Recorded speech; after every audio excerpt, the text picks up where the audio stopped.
every state, even a dictatorship, needs support from their citizens at some level, because if everybody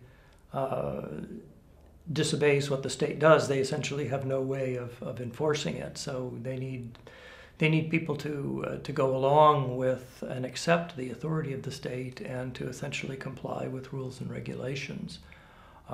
So part of building legitimacy is getting people to the point where they're willing to do that, where they trust the state and feel that the state is providing what they want.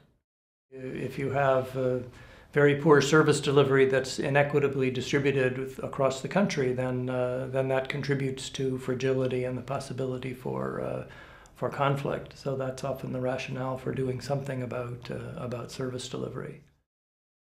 Different people have had different experiences with their governments, and so that the perceptions of the legitimacy of the state have a lot to do with people's prior interactions with the state. So if they've been subject to violence or intimidation or some kind of discrimination, they're going to have a very different perspective from someone who has maybe been, for ethnic reasons or political reasons, been part of the state that has been favored by good services or better services than others. Sometimes in emergency and post-conflict situations, donors come in and through international NGOs and their own direct efforts essentially provide services.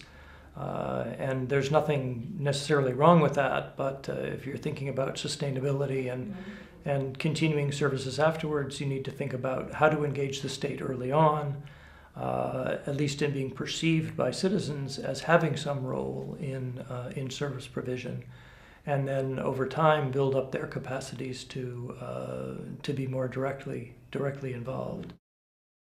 I think there's a role for the state communicating with citizens more about what they are in fact doing, and that's something that, for example, in Afghanistan, the government has been trying to do that more, even though many of the health services, for example, are delivered by NGOs.